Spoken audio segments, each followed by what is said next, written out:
Hello, my name's Louise Jensen and I'm an author, and 6 years ago I watched a children's BBC documentary called My Life, and this episode featured a young girl called Hannah Reid who was living with a condition called Prosopagnosia, which is also known as face blindness. And long after the programme ended, I was utterly fascinated with this condition. My children and I discussed it endlessly, how we would cope and what it must be like, and before long my writer mind kicked in. And it became the basis of my new psychological thriller, The Date. So today I'm so thrilled that Hannah Reid has been able to join me, so we're going to have a little chat about what it's actually like to live with face blindness. So hi Hannah. Hi, how are you? I'm good, thanks. Thanks so much for joining me today, and I'm so excited to actually kind of meet you because you've been such a huge inspiration while I was writing this book. So it's said that 1 in 50 people have face blindness to some degree, but you're quite a severe case, aren't you? Yeah, Yeah. yeah, so all different degrees. Some people can only recognise close family and not extended family, but I can't recognise anyone, including myself.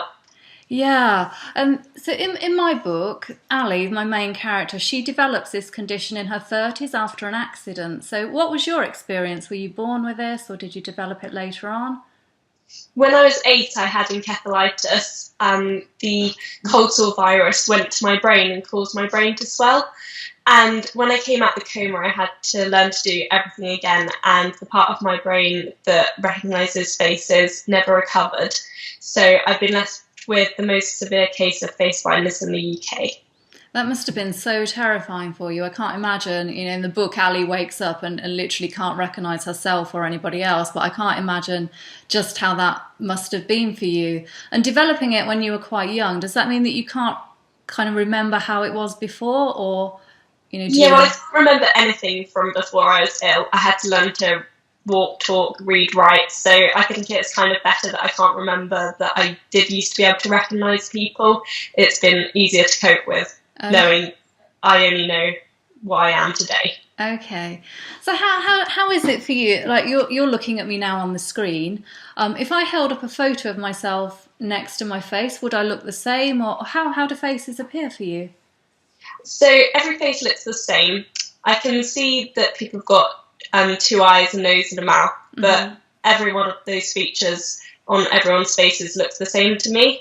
So I can't distinguish the difference between someone's nose to the other person's nose. And that's actually what everyone else does. They look in a triangular pattern. But I don't look at that. I look at the external features such as hair to try and recognise people. Okay. Is that the same with animals as well, or is it just humans? Yeah, I can't recognise animals either. So a horse, a cow, and a donkey all look the same to me. Apart from colours, I can see colours, but obviously they can be very similar colours for those type of animals. Right. So with people, can you tell roughly their age and their gender, or is it just literally everybody is the same? Sometimes I can tell their age and their gender, but obviously some girls have short hair and some boys have long hair, so it's quite easy to get wrong. Yeah. So in my book, Ali's husband, Matt, is really can't quite believe that she wouldn't be able to recognise him because he believes he's the most familiar person to her. So how did your friends and family adjust? So my sisters were very young, so they don't know me any different either. Okay. I think my family found it really difficult because suddenly they were strangers to me and they had to adapt to, like, when I was at school, they had to shout my name instead of wave at me, or I couldn't just go over to them. Yeah. So, yeah, it really changed everything that they did. I think that was one of the things for me watching your documentary as a parent. I remember you being with your mum and not recognising her and thinking, actually, how would I feel if that was one of my children? And I didn't feel at the time there was a massive amount of awareness around this condition because I'd never heard of it in my family. And when I approached my publisher and said, this is what I want to write about, my editor said, oh no, I've never heard of that. And she said, and I can't believe that you wouldn't be able to recognise your loved ones.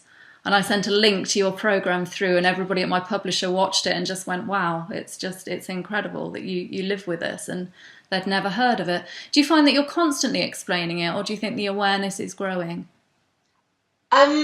Well, I seem to meet lots more people all the time. So I worked in a big company, so the word spread like through about 1,500 people. That's a lot of people. So yeah, that really helped spread awareness, and I didn't have to explain it as much. But to other people who I just meet like through friends, I do have to explain it to them all the time. Yeah, yeah. My son has asked, because again, we're discussing this a lot again as a family now, I've written about it. He says, do you watch TV? And if you don't, did you feel left out at school? He said when he went to school, everybody was discussing kind of the big series at the time. And if you couldn't be part of that, how was that for you? Yeah, so I don't watch telly at all because it's just too hard to follow the different characters because obviously everyone looks the same. Yeah. And I guess it did leave me out at school a bit, but because I have a passion for music, that always made up for it. So I'd be able to discuss things like that with friends. Okay, that's good. So day to day, what coping strategies have you put in place that help make your life run that little bit smoother? I always look at what people wear when I first look at them. So my parents in the morning, I'd see what they're wearing so that when we're out, then I know that that's what I need to look for. We separate. And the same with friends when I go out with them. And also their hair. I'll remember what people's hair are like. And voices I'm really good at recognising. And I guess that's because my hearing took over from my sight. So yeah. I'm just really talented with hearing. I bet. In my book, Hallie does become quite anxious about going. I mean, she's being stalked by somebody she can't recognise, but she does also feel quite a lot of social anxiety since she developed her condition. Was that something you found initially, socially before you were ill and afterwards? Was there a huge difference? Well, I think, I was very outgoing before I was ill. And then life became quite difficult and it was quite nerve-wracking when I was younger and I used to get frustrated that I was different. But now I don't really have any anxieties because I just am in the mindset that people need to accept me for who I am. And if they can't, then there's no point in being friends with them, really. Wonderful, yeah. I can imagine perhaps when you're in a new situation, it can feel quite daunting. So do you use any relaxation techniques or anything to cope with that? No, not really. I just have to keep myself calm and hope that people do accept me, really. Thank you. And lastly, what does the future hold for you, Hannah, do you think, in terms of moving forward?